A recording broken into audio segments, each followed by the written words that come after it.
I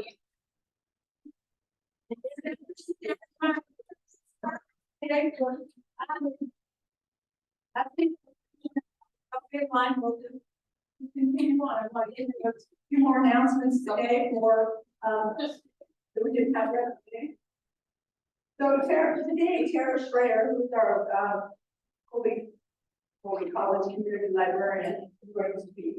And so she's speaking on the Amish wife, this book here, and it's ready to check out when it's down.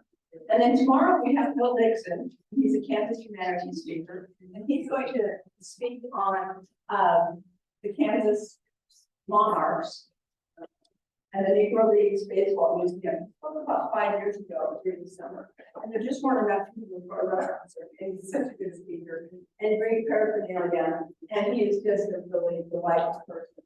And so you'll want to come to lunch tomorrow at the same time, and you will enjoy his. Our annual murder mystery is on Saturday. We're in celebration of National Library Week. It is a friends organizational thing that we're putting together. The title is Murder Mystery, and there are still a few tickets. And then on April 23rd, Tuesday night, we have our speaker from Florida coming to speak, and the Kansas Humanities discussion leader, and he will guide us in discussing the book Kite Runner. And Don Henry and Callie Henry, sure raise your little hands, have been helping us put those together every quarter, and so this is our springtime reading challenge. If you have not read the Kite Runner, we have lots of copies, and you can check them out and read them beforehand. If you don't have time, come to the discussion anyway, and then you can read it afterwards. Because my experience is after the discussion, people walk away and say, I haven't read the book, but I must read it. So it's really been a really good discussion. Summer meeting begins May 30th, and we have adult and teen summer meetings, and that will be, we'll have a game, and we also have distribute the book and put in a little paper. We give them prizes for you can just if you want to read it, enjoy it with us, and that goes through the end of July. And then obviously you've been putting that all together. You will like, as it's called, you will like the tic-tac-toe with things that you get to do. One of which I know is adventure. Read this book and people can be wrapped up and we'll get to have an adventure in the book. Because this year's theme is adventure in the library. And then we also have children's summer reading program from the littlest to about 8th grade. And we do a game challenge where kids have lots of things they can do to finish up a challenge game. And in the afternoons, Tuesday, Thursday, Friday, Tuesday, Wednesday, Thursday, they have an aid station where some of the challenges of the game they can do downstairs with us. Or parents can help with grandparents, either aunts and uncles. You know, there are lots of ways to finish the challenge game. Kids win prizes that way, and it's a lot of fun. The little ones get to read, and they get lots of stickers and have lots of fun. So that starts May 30th. The staff, the current staff right now is putting the summer reading together because our new children's librarian, Chelsea Funk, will be officially starting May 30th. She's already started helping us with this kind of being part of the team, but she will finish school and then she will come and begin working with us that week. So we're really excited to be able to have that happen. Our ESL class is every Thursday night at 6:30. So if you know someone who needs to learn English, they meet on Thursday nights. On Monday mornings at 10:15, some people are learning, some of our staff and others are learning Spanish. And there is one person who comes to learn English while they're learning Spanish. It's pretty basic. And then we have our executive center, and it's ET out at 3:30 to 5:30. We have it for 25 and 30 days, quite actually, from the ages of 9 to 15. And all the computers, it's good again, the TV, you know, sort of things, and we put lots of that about for them to do. During the summer, it'll be over 5. So if you guys, you know, visit bring them down and so on. Go around, show off your library. And then remember us, we got, whether to go to Facebook or a website on the catalog, find out what everyone's done. Even on that. And remember we have, ebooks, audiobooks, movies, and all kinds of things on the movies and on the. All right, so that says that. Now I'm going to change a little bit. I'm going to introduce Carla and Pat, and they are part of our Friends board, an organization. And today you are part of our Friends annual meeting.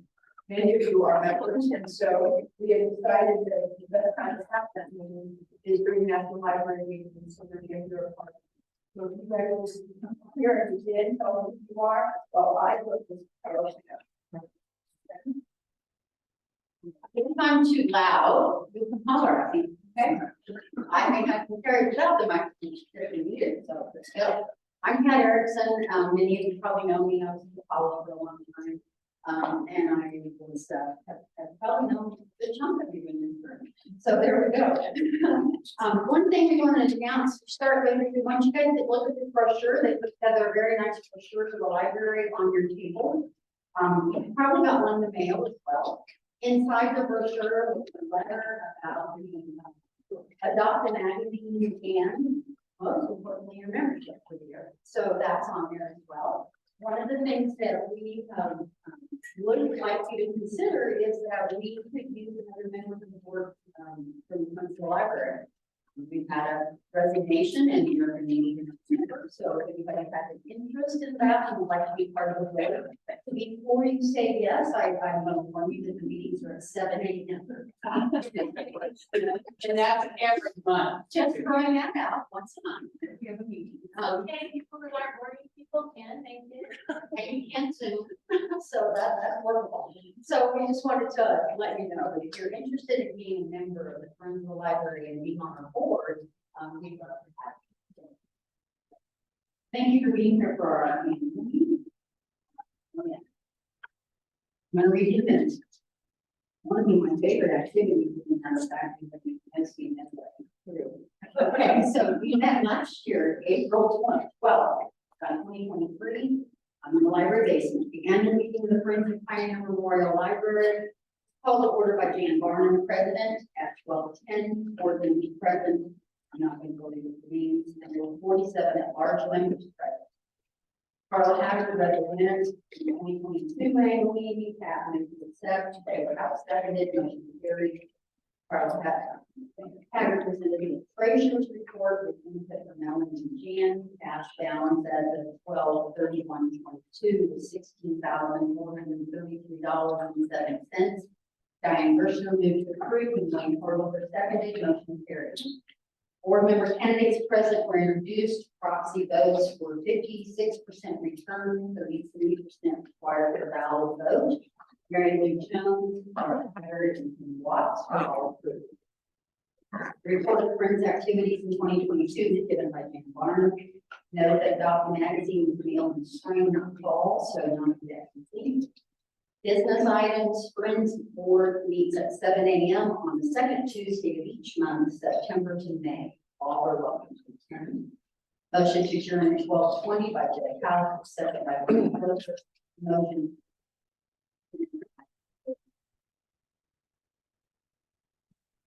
So, additions or corrections? Do we entertain motion to approve them?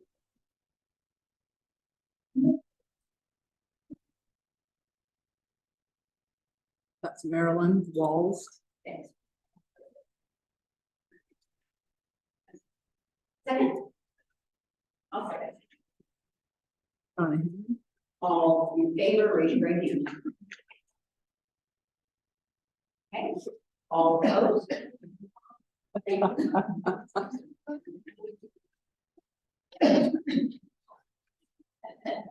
Okay, I guess it's my turn, as I'm not quite as short as Melanie is. All right, so now we're going to move on to the financial statement for the 2023 year. which should be in your packet as well on the table, like this. And I'm not gonna go through every single thing, because, you guys can see what we took in as far as credits and income, and then our expenses for the year, and our checking balance beginning January 1st of 2023 was $16,433.07.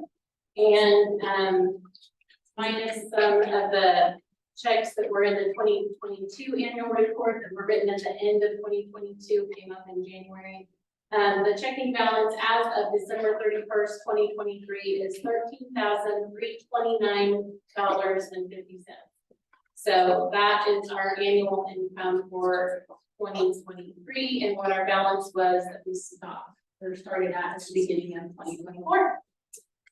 So, do I have any corrections or changes that anyone would like to make to those? Or any questions on it? Okay. And I'm gonna motion to approve them.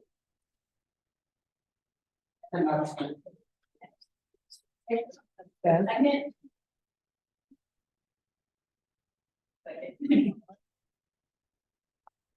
Okay, it's been moved and seconded to approve the 2023 annual financial reports.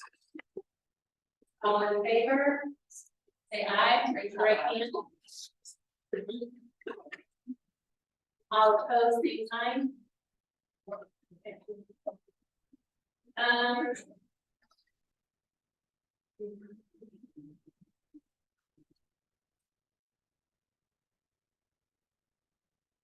Okay, so for the presentation of candidates to serve as Friends Board of Directors, we have a new board member, Jamie McClure. She had 51 votes for yes. And then we have for renewal of board members for a 2-year term, we have Pat Erickson and Shelley Myers.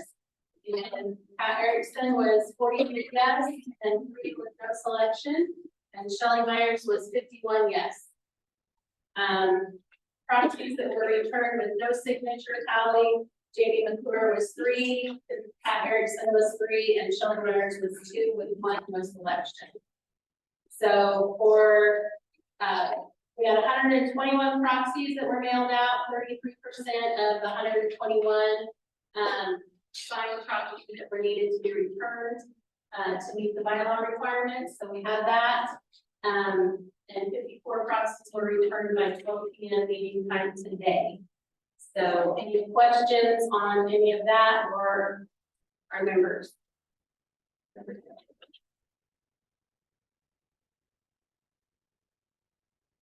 All right, and then we have activities that the Friends Board does. We handle the adoption activity, so we usually send that information out. There's 48 magazines and 2 newspaper subscriptions that are sponsored.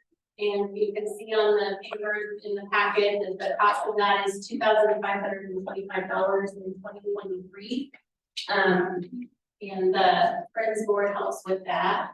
The adult and teen summer reading is sponsored. We do 150 prizes, and then there's more that's requested, and we have that in our budget, then we go ahead and help out with that as well. The children's programming is $3,500 for the summer reading program, story time, and then the lap sit throughout the year. So that is sponsored by the Friends Board. Downtown trick or treating, we did $750 that was given for participation in that for the event. And our membership for 2023, the income for membership totaled $3,395. 2023 murder mystery was held on April 15th last year. The title was Deadly Ever After, which was really fun. Murder mystery ticket sales totaled $2,450, and the expenses totaled $621.70. So we did take in quite a bit for that event. So then we have the Book for Lunch at National Library Week, which we sponsor and do 500 that's given to help support those programs. Note cards and cookbooks, we do have some of those come in, and they're $5 each, so, in 2023, it was $25 worth. For donations for the Network for Good and Amazon Smile and general donations, it's $1,100, so those were just extra donations that came in. Does anybody have any questions on those? Okay. I don't know that we have a lot of business items. Again, we are looking for another member to our Friends Board. As Pat said, we did have a member that resigned, so we have a spot to fill, and it's not a hard board to be on at all. Like I said, even people that are not morning people can make it at 7 o'clock in the morning once a month, so it's all right.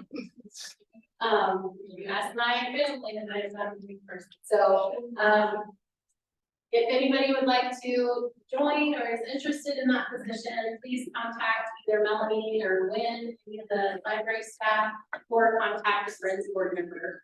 Down at the bottom of the page, we have Jan Barnum, who is actually going off, so she will not be a board member anymore for 2024 and onward, but and Joe Hartman, he has resigned, so he will no longer be on the board either. So right now we have Pat Erickson, Shelley Myers, Beth Vaughn, Carla Haggard, Tim Watts, and now we've voted Jamie Moran. So those are the new and continuing Friends Board members. So you can get in touch with any of us as well if you're interested in being a member. Any others? Oh, I would just say it's a fun board to be on. Have hospital project like an urban community public. You do get a summer off, so if you're worried out of take a vacation or something, don't worry about that. We take July and August off and then come back in September. And they'll let you zoom in. And we'll let us zoom in, so. Just like your presence when you're doing the work. If there's nothing else, then I would entertain a motion to adjourn the meeting.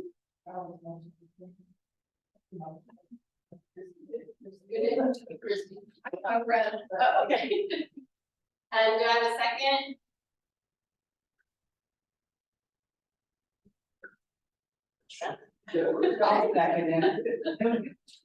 It's been moved and seconded to adjourn our meeting.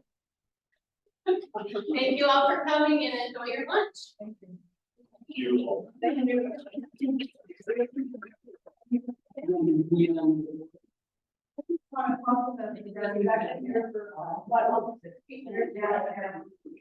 That's $2,000 with your power in your budget. $3,500 alone goes to serving the children of our community.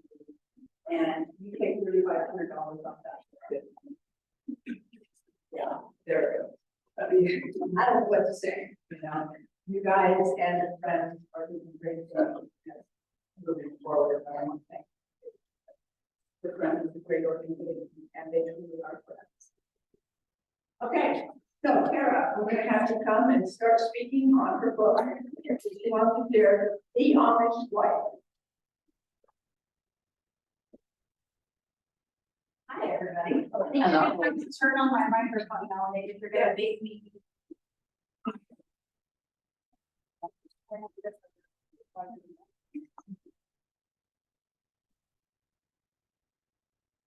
Can you all hear me?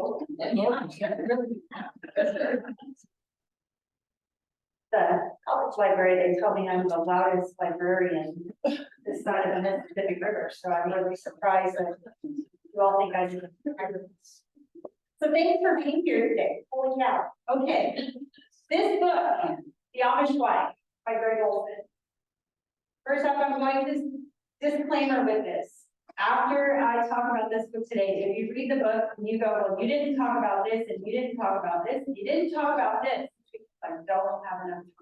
This book is so complex and it was not at all what I thought the book was going to be about.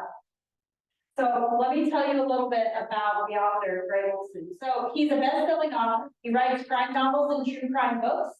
According to his website, gregolson.com, he is the #1 New York Times best-selling author.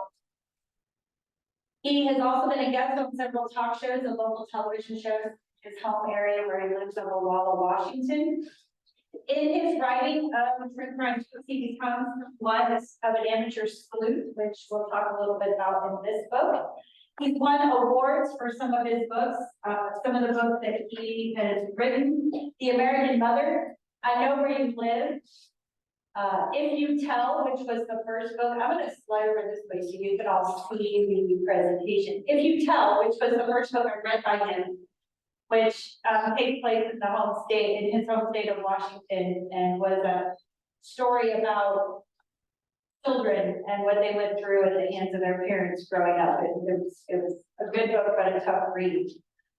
The prequel, I think, a little bit to this book, The Amish Wife, is Abandoned Prayers. And then a book that won the Idaho Book of the Year Award and the Washington's Secretary of State Award for its contribution to Washington state history, which was Starvation Heights. Before I can really get into this book, you need to know a little bit of backstory. And the backstory you need to know about is an incident or a little boy called Little Boy Blue. So the story of Little Boy Blue, is anybody ring a bell? Does that ring a bell with any of you out there? The story of Little Boy Blue? Yes, no? So yes, so this is in a nutshell.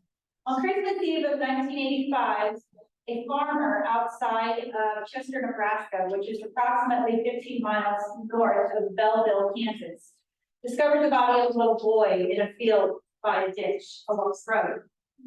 He was dressed in a blue blanket sleeper, and his cause of death could not be determined. The townspeople tried to figure out who he was. They tried to figure out who he belonged to, and months went by and they couldn't figure it out. So they pulled their money together and they gave him a burial. They pulled their money together. They created a stone for him. And at the marker on the stone, it says, I know it's hard to read, it says, little boy abandoned, found near Chester, Nebraska, December 24th, 1985. They named him Matthew, the townspeople did. So a couple years later, Reader's Digest runs a story about Little Boy Blue. And the Amish community in Ohio read the story and talk among themselves and contact the sheriff's department in Chester, and it's determined that Little Boy Blue is actually Danny Stutzman, who was the son of Ida and Eli Stutzman. So when this is figured out, they add Daniel's name to the gravestone. And then Reader's Digest runs a story about all of this as well. And Ray read that story about Little Boy Blue, and that prompted him to write the book Abandoned Prayers. I'm going to give you full disclosure. I haven't read it all the way, but in reading this book, there were questions I had, so I kind of went back and referenced that book. It's very graphic. It's the story of a man who left the Amish to pursue a different life, which we're going to talk about with this, but it's very graphic. So be prepared. So Greg decided to write Abandoned Prayers. And that again was the story of Eli abandoning one life for another. This story, The Amish Wife, is written out of justice for Danny's mother, Ida. So it starts with Dan Gingrich, and Dan is the brother of Ida. Dan's parents, Lizzie and Amos, passed away, and he is going through their estate. And he comes across some letters that Eli had written. And the information in the letters is very contradictory to what has always been reported that happens the night that Ida, Dan's brother, died. So with that, some backstory with this, with Ida and Eli in the book. So Ida Gingrich and Eli Simpson and their families, and I'm gonna murder the names, I'm sorry, but they were Schwarzenegger Amish, which is low Amish. So what this means, what he tells us is, these people are very conservative. There is no electricity. Their horses plow the fields. The women only wear dark blue or black dresses, and they use straight pins to hold them together. Buttons are considered too modern. The men's clothes are fashioned with hooks and eyes, and the women wear bonnets and prayer caps. The men wear wide, dark-brimmed hats. So, very conservative, very stoic people. Ida and Eli met in a gathering of the Schwarzenegger Amish in 1966. So, full disclosure also, this crime that this book is about happened almost 50 years ago. So bear that in mind with this as well.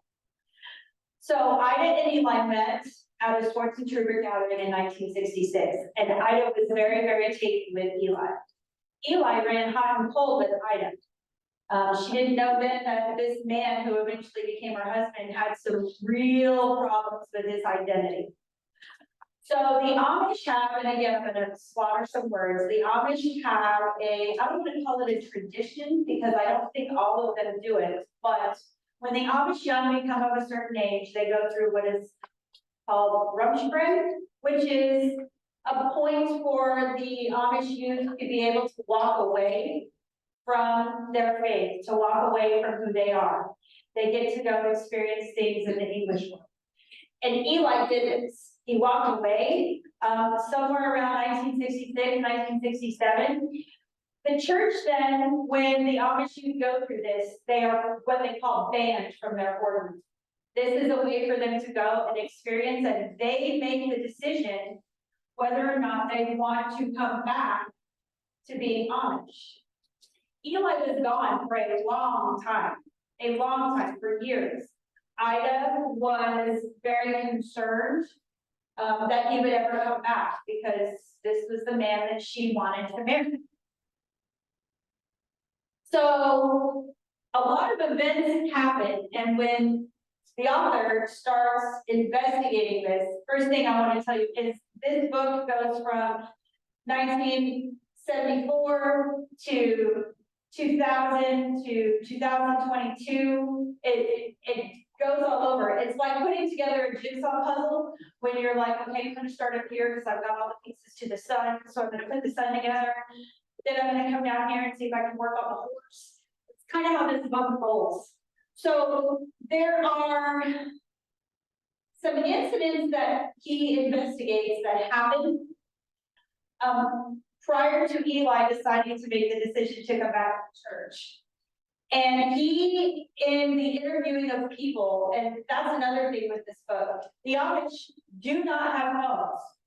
The Schwarzenegger Amish have no electricity. Everything that they do is done by kerosene lamps in their houses. So it's not like we can email people and say, hey, can I come talk to you about these events that happened this long ago? Because it doesn't work that way. So he has to go through and talk to people to get people to visit with him. And this is also a little bit challenging. But he talks to a couple who were not Amish, but had their lives entwined with the Amish, named Ed and Bonnie Stoll. And Ed and Bonnie sit down and they visit with him, and they tell some stories about what possibly could have happened to make Eli decide that he wanted to come back to being Amish, and this is part of that story. For as long as they lived, the Stolls will never forget November 19th of 1974. Ed had spent the day hauling corn to a storage building nearby. He left Eli in the barn doing chores just after 5 when he took the last load. The load took about an hour instead of the usual half hour. Ed strolled in at dusk and found that the barn had been ransacked and blood stained the walls.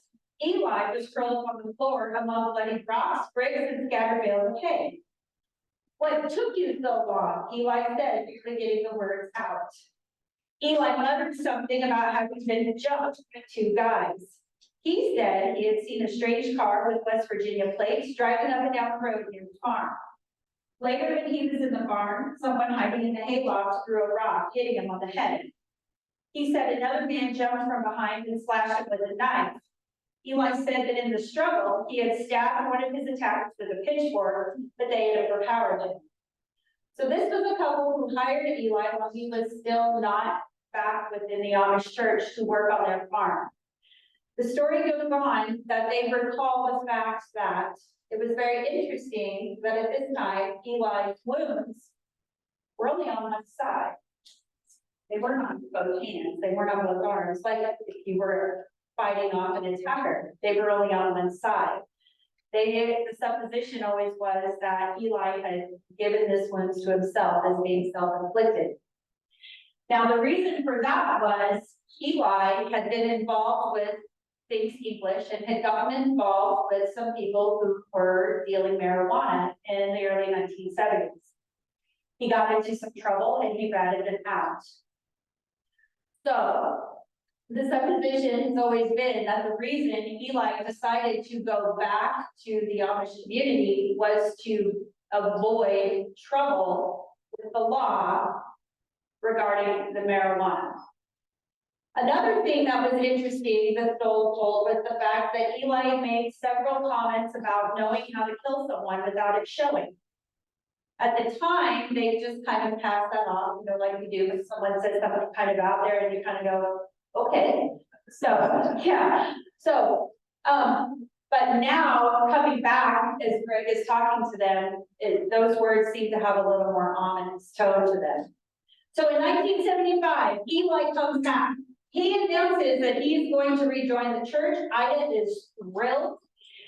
A lot of people were surprised because he was out so long. So he comes back and wedding plans begin. So one of the things that happens, sorry, I hit the wrong thing. One of the things that comes to light with this though is the state of Ohio, which is where they're at. When they begin their plans to get married, the state of Ohio requires everyone to take a blood test to get married. I think they still do today. Eli's blood comes back testing positive for gonorrhea and syphilis. Yeah. Yeah. So no one was sure, and no one's know when Greg talked to different people with this, including her family members, are sure if I knew exactly what those diseases were, or knew exactly how Greg got them. But they do know that he knew. And they do know that Eli put a lot of pressure on her to be dishonest about the test, telling her that he knew a doctor who could fix his blood. Later he comes back, he gives an announcement that a doctor had prescribed an herbal tea which had fixed his blood, which we all know today there is no herbal tea on the planet that is going to fix either of those two things. I have this conversation with college students every fall about what happens if you have too much fun in life when you're young. So, it's a true story. So, the wedding goes forward. Ida and Eli get married. Ida wants to be a very dutiful Amish wife, but her sisters and her family, they become pregnant with Danny almost immediately, and her sisters and family come to visit. The Amish are a very stoic people. They are very closed. They do not share. They do not share emotions, even among themselves. So when Lydia is interviewed about seeing Ida after their marriage, she shares the fact that Ida was very concerned about the fact that Eli was gone almost every night. He was not at home. She was very concerned with this. She was very concerned over the excessive absences. There were other things Lydia felt going on that Ida didn't say. She was hopeful that once the baby arrived, things would be better, but that really wasn't the case. So Eli and Ida became parents in September of 1976. They moved And they purchased a farm in Dalton, Ohio, which is not very far from where Ida's parents were, which is where they were living when they got married. On the night of July 12th of 1977, there was a fire in the Stutzman's farm. Eli was very, very firm in making sure that he told several key people that supposedly there had been a lightning strike in his barn that afternoon. He was very, very firm in telling specific people that he thought there was hay smoldering in the upstairs, the locked part of the barn. He said he went up and put water on it to douse it out. He was very firm in telling different people within this story that were key players that this happened. So that night, there is a fire, people come. The Dalton and Mount Everest fire departments discover Ida lying just inside the milking barn, and she is not breathing. This part here is where, as the book goes on, and there are so many versions that were told to so many different people from Eli about what really happened. The fire department states that she was dead. The cause of death is ruled to be smoke inhalation, exasperated by the fact that she had a bad heart. At different times, Eli tells people he tried to give her CPR and he drug her out of the barn, but didn't get her far enough away. Those are all be very, very important here in a minute. One other thing I want to tell you, this one was a little bit hard for me to do because my pictures are very sparse, sorry. Because the Amish do not take pictures. They do not believe in having a picture taken. So there are no pictures of Ida. You will see pictures of Eli and you will see pictures of Danny, but there are no pictures of Ida. But these two are clips of newspaper clippings in Ohio about the fire that happened that night and about Ida dying. So when the letters that Dan gives to Greg Olson, the author, come forward, the glaring things, which don't seem to be big things to us, but at the time they were, are the fact that in these letters, Eli states to Ida's parents, they said the fire was caused by lightning strike. They determined Ida's cause of death was smoke inhalation from a bad heart. And the word they is a big flag because Eli was the one who put that idea into the authorities' heads. So the Amish community, as you will find if you read this book, they are a very stoic people. They do not talk bad about anyone, because to talk bad about someone in their beliefs goes against their religion, their faith. It goes against everything they are taught. So Greg has a really hard time as he travels back in time, literally and figuratively, because this crime happened almost 50 years ago. And Dan is very driven to know what really happened to his sister. The rest of the family, being stoic Amish, tell him to let the dead stay buried and not to dig it up. But Dan needs to know because he knows that Eli murdered his sister. It just can't be proved. And that's the crux of this whole story. It's Greg Olson going and trying to find this information. So he visits with people who are either still Amish, which is hard because he has to either walk up to houses of people in the Amish community and knock on their door. He can't call them, he can't email them and ask if he can visit with them and then tell them what it's about. Some will talk with him, others say, that's over and done with, we have nothing to say to you. So he visits with those people, he visits with people who have left the Amish community, or he visits with people like the Stolls who are intertwined in the Amish way of life. And he talks with all of them about memories and recollections of what was going on at the time of Ida's death. And again, they don't believe in talking bad about each other, about others. So if he talks to a man who says, Levi Harshberger was a very bad man, or Levi Harshberger engaged in a lot of English activity, Greg had to take that as code to go, okay, I need to investigate that person a little bit more. So he figures out what that means, and then he has to take that and go do some investigating. Now, one thing he says in this book, the Amish do not have technology, they don't have cell phones, they don't have Facebook, they don't have Instagram, Snapchat, none of it. But the Amish grapevine rivals Snapchat and Instagram and more. So he goes in and talking to people. It's discovered both of some of Ida's sisters are still alive. He's talking with Lydia, and he talks to Susie. When Ida died, the family members got together to help Eli because he was trying to run a farm and he was trying to take care of Danny, who was only 8 months old when his mother died. Susie would go over to the house and she would help take care of the house. And she came across something that was so, for her, unbelievable.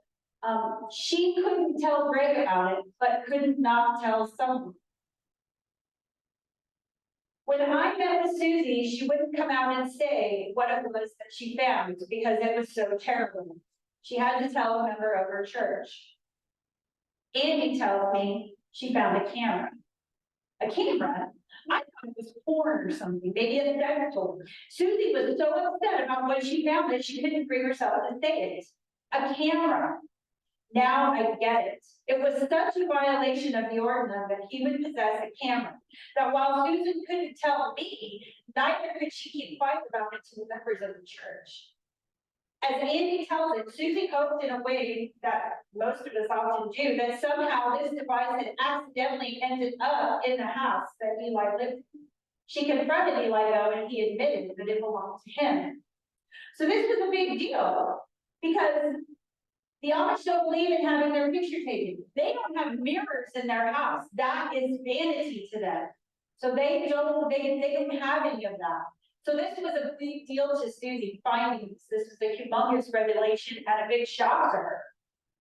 So Greg starts getting stories. He's investigating. He hears stories, but they are all secondhand. They're almost like little legends about people who knew people who were at the scene of the fire that night. People who knew people who knew what Eli was doing before and after. Before he came back to the Amish and after he was back in the Amish community. It's a lot of hearsay. So Greg has to go back and investigate the people who investigate the fire. So he investigates the law enforcement and he investigates the medics and the coroner. So a man named Jim Frost was the sheriff of Wayne County during the time of the barn fire. He was the one who ultimately stated that Ida had died of farm trouble trying to get milking tools out of their farm. This was backed up by Dr. Plestel, who was the coroner for Wayne County. So throughout the book, Ida's doctor in the notes that he left, because again, a lot of these people had passed. So he's having to research notes that were left, cases that were left, go back into archives to find information. And it's noted that Ida's doctor was stunned by this because he was like, she didn't have trouble. She didn't have any troubles at all. So Greg begins to uncover information about Sheriff Jim Frost that only now, because of where we're at in society, can be revealed, and that's that he's gay. Not only that, Sheriff Frost has a deputy sheriff who is gay, and they have a relationship together. So now the question becomes, how did this all tie to Eli? Greg uncovers a lot about the sheriff's life. His downfall really begins after he loses the bid for re-election in Wayne County. Now, it needs to be noted, there was a lot of common knowledge about the fact that Jim was gay, but it was never openly out there. So it was almost like a don't ask, don't tell sort of situation. You can think you know what you know, but you don't really know what you know. That's kind of the way it was. He lost his bid for reelection, and not because he was gay, but because of some other events that had happened and that people wanted to change. At the same time that he lost the reelection, Ken was killed in a motorcycle accident, and that was really his downfall. So Jim moved to Florida after that, and he really spiraled downhill. He became openly gay in Florida. He became a raging alcoholic. He, to the point that he was in and out of jail, he couldn't keep a job. And ultimately, Jim died of suicide. But why did he lie on the night of Ida's death? And the other question came about, why did the coroner, Dr. Quisto, go along with it in the lie? And so they get the results of the autopsy, and this leads to more questions than answers. Dr. Quisto's report indicated that he considered carbon monoxide poisoning as a cause of Ida's death. That's not a bad supposition, and it made sense to take blood samples to confirm this theory. It just didn't turn out that way. When the labs came back from analytical laboratories on July 21st, they painted a different picture. The carbon monoxide detected in Ida's blood was 1.6%, as in only 1.6%. For comparison, an average adult will have levels of less than 2%, and a person who is a heavy smoker will have an average of 6 to 8%. Ida's is only 1.6%. How can that be? His hypothesis is off a mile. It didn't fit that Ida died from inhaling too much smoke, which in turn exacerbated a heart condition that led to her death. What does it mean? When the lab results no longer supported Dr. Questel's original theory, why didn't he feel compelled as a measure of duty to investigate Ida's death? We don't know. So Greg starts getting testimony from people that he had. I'm sorry, I'm trying to get out of my seat. See, this is him. This is Eli Stutzman right here. If I walk over this way, can you see better? Is that better? All right, let me walk over this way. Now you're gonna make me really ad lib. I'm going off. This is Eli Stutzman here. I believe this is a picture that was taken when he was voted to jail. I want to give you some backstory here with this, and I know I'm jumping all over it. Like I said, this book was so hard to put this together. Eli died of suicide in 2002. Eli was never convicted of the death of his son, Danny. He served time in a prison in Lincoln, Nebraska for failure to report a death, concealing a body. But he did go to prison for murder. And we'll talk about that as we get going. So discrepancies in the story about what happened the night of that fire really start to come forward with one person, and his name also, ironically enough, was Eli Stutzman. He was a young cousin of the elder Eli. He was 12 years old on the night of that fire. The night of the fire, and this also contradicts what he wrote in the letters to Ida's parents. The letters contradict what was Eli, young Eli said, which is that he tells the story of being woke up when the fire was happening, and elder Eli telling him to go to a farm down the road, people who were not Amish, who had a phone, called the fire department. He comes around the corner and sees elder Eli dragging Ida into the milking farm, not out of. So Greg has to dig into events before the fire to figure out why. So he goes back over several statements and testimonies, and he digs into it, and he discovers a real big thing, and that is shortly before this fire happened, Eli had an appointment with a lawyer, and he had a real man. This is a great big red flag because the Amish do not do that. We do that in our society with the Amish. The Amish take care of their own. When people die, when family members die, the family member takes care of the estate. They do not hire a lawyer. They do not have a will. They don't have life insurance, of which Eli took life insurance out on Ida as well. The other thing that was discovered is that Eli still had a driver's license.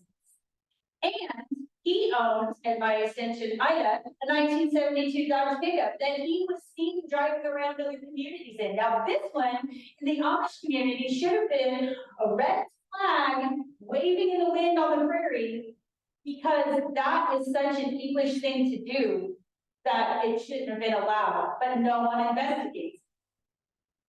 So people come forward and the truth is starting to be uncovered, but he really is hitting brick wall after brick wall. I'm gonna walk over here so you can all see this now. Can you still hear me? I think. Okay. So what he decides to do, he goes into the Amish newspaper, it's called The Budget, and he tries to take out an ad. And this is where the Book of Manners Prayers comes in, the graphicness of the book, because the people that own the budget were the people that owned it when he wrote that book. And he walked in and said, I'd like to pay you for an ad about information, going in to look at the cause of death for Ida Stubbs, and they tell him, get out. We don't want your money. You wrote a pornographic book. You may not come in here. We don't want your money. You cannot have an ad. So they're like, done. So he takes a page out of the 3 billboards outside of Evansville, Mississippi, book and movie, and he rents billboards all across Wayne County in Ohio and Amish country. And this is one of them. What really happened to Amish mother Ida Stutzman in 1977? There's a website called Justice for Ida, and he puts it up, and people start coming forward. One of those people is a man named, sorry, I lost my place. It's a man named David Gamstutz. He's not Amish, but he ran around with some Amish people who were not engaging, who were engaging in English behaviors. One of those men was named Levi Hirschberger, and he was not a good man. He was an alcoholic. He was abusive. He had affairs outside of his marriage. He traded horses, which is a big no-no in the Amish community. And Eli ran around with him. So David gets to know Eli through Levi. David, in being interviewed by Greg, drops this little bombshell on him, that he was approached by Eli and offered money for sexual favors. So now, all of a sudden, it's like, oh, okay, now we're starting to get a bigger picture of the jigsaw puzzle here. So, more people come forward that he interviews with this, that knew people secondhand who said, yes, Eli, after his wife died, would go, there were advances to other men for favors that were rebuked. And others come forward talking about farm parties that would happen on Eli's land that Sheriff Frost and his boyfriends would attend. In 1979, Eli decides to give up the ghost. He decides to abandon being Amish. He takes Danny and he leaves. And at this point in time, he went to Colorado. He lived in Durango. He lived in New Mexico. He lived in Texas. In Texas is where he killed his roommate and I think lover, was French. And he was sentenced to 40 years in prison. At the same time all of this was happening is when they believe he brought Danny back. He had left Danny and he went to get him and was bringing him back. They believe, but it's never been proven, that he killed his son and left him in the field in Nebraska. So all of these tips keep coming in from the billboard. Pieces really start falling into place. But there are some things that come up when he's reading the reports that are on file, the official reports from the fire departments, from the coroner, from other people, that really stick in his head. And it's not till one day when he goes and interviews a couple, and as he's walking up, he sees her clothesline. And this woman's clothesline has her Amish dress on it. And it's a revelation to him because of how they dress. The reports that Eli gave said that Ida wanted to get dressed before they went out to deal with the barn fire. And Greg's wondering this whole time, Okay, this is what it looks like, and I know it's a hard picture, but it shows the straight pin. Greg YouTubed, and there's a YouTube video about how Amish women fasten this dress. Even women who do it every day. I guess, ladies, I hope this isn't, but it would be like I'm trying to explain like how to put a bra to someone who's never done it. I mean, we do it every day, so we can do it, but a person who hasn't, it would take more time probably. He's really stuck on this, because why would you take the time to do that if your barn's on fire?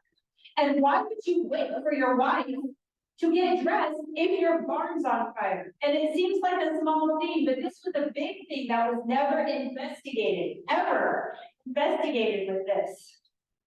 So, going along with this, he feels that it's false because he sees this and goes, there's no way. This is a small thing, but it's a big thing.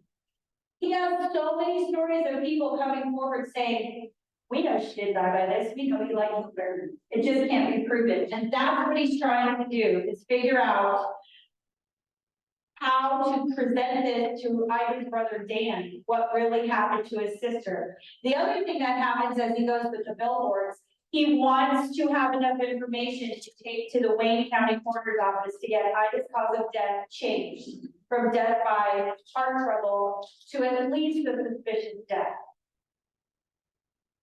So even is coming in, there's a story from a firefighter that comes in that seems to add more pieces to the puzzle about the facts that people really knew that what happened that night was not the whole story.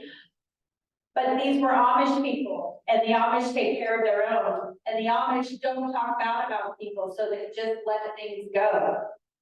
And this firefighter says, we should have investigated or done an autopsy, but at the time we didn't know who Eli was. No one did. You know, that was no one's fault. Over the years, amongst friends or other people that knew Eli or Dr. Quinzel or Frost, they said they wish they could go back and do something different. He got another email the very next day from a woman named Jamie Smoot who had this to say. My family knew Eli while he was Amish, as well as after he left. It is rumored that on the day of the fire, I caught Eli in bed with a law enforcement officer. It is rumored that he was involved with multiple law enforcement officers. And it is rumored that Frost helped Eli cover up the murder of Ida. So now the jigsaw puzzle is almost complete, right? It's almost complete.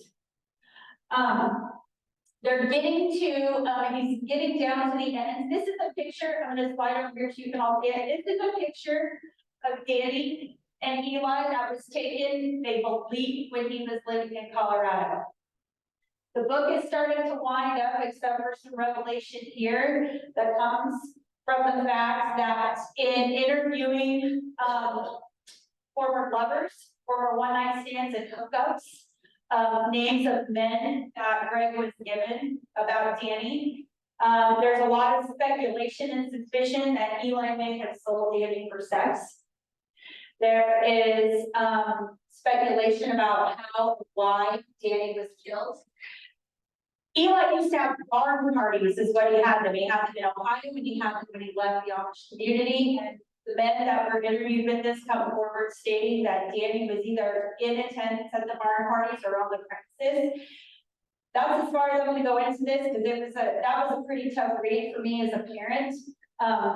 But the stories all have the same grain of truth to them, so they feel that even there's a lot of truth to go with this. So they also the speculation that Danny was killed to cover that up and to cover up the fact that he witnessed Eli kill Glenn Pritchett in Colorado.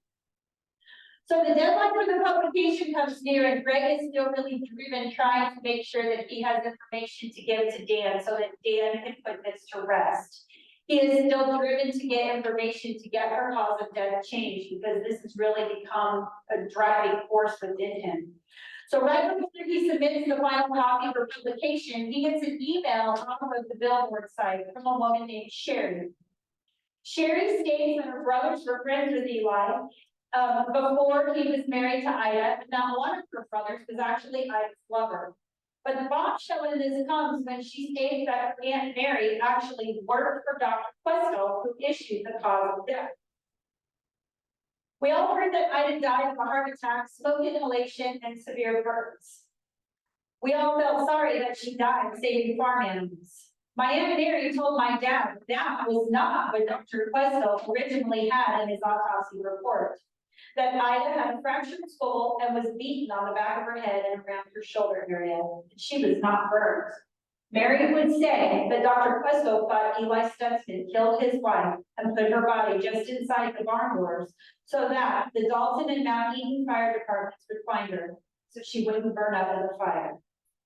Later, Dr. Questel was made to change the cause of death to a heart condition because Sheriff Ross hated the Amish and didn't want to be bothered or burdened investigating a murder. It's not known even now why Dr. Questel went along with everything that Sheriff Ross and Eli had concocted. It's not known. So Dan took Greg took all of this information and took it to Dan. And at least now he knows. At the time when I finished the book, I did a little bit of research myself, and I can tell you, there is still a science petition for change to get Ida's cause of death changed, because as of the publication of this book, her cause of death was still smoke inhalation and heart failure. So, thank you all very much. Yeah. Yeah, after all of that, and I'm guessing the reason would have to be because so much of this information came from, it was like oral legend. It was family members saying, my grandfather, my uncle, my aunt, my mother, this generation of people is now gone. So the stories are secondhand. It's all hearsay. There's nothing concrete. So I know I ran long, I'm sorry. I could have talked another half hour, but I know everybody has things to do and I have to be a librarian today too. Does anybody have any questions? You don't know where to begin? This was another one of those books. This one reminded me of Killers of the Flower Moon, which incidentally I gave to the college students last night, and that was pretty exciting to do that for them. But I read it and I had to go back and read parts of this again and go, wait, what? So, yeah. One thing I learned also was before reading this book, had some preconceived notions about the Amish community and the Amish way of life. Like others, you see them, they are very hardworking people. They're very stoic, they're very quiet, and that's all true, but they're human. They have the same problems and issues that we do. Some of them struggle with alcoholism. Some of them struggle with being survivors of abuse. Some of them eat their children. Some don't, but they're human just like us. And that was something that until I read this book, I had never really thought about. A side note of this, then I'm really going to be done. Part of me felt sorry for Eli, and I know you're all going to go, really? But to be so trapped in who you are, that the only way you think you can get out is to kill someone, to me is a little sad. And that's really what this was. He didn't want to be a straight married Amish man. He wanted to be a gay man. He didn't want to wife his children. And because of the belief of his upbringing, he couldn't walk away. Doesn't excuse it. This is what it is. Okay, I've talked long enough now. Thank you all so very, very much.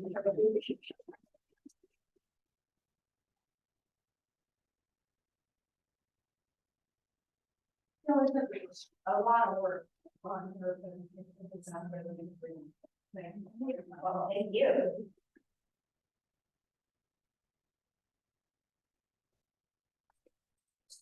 Oh my goodness.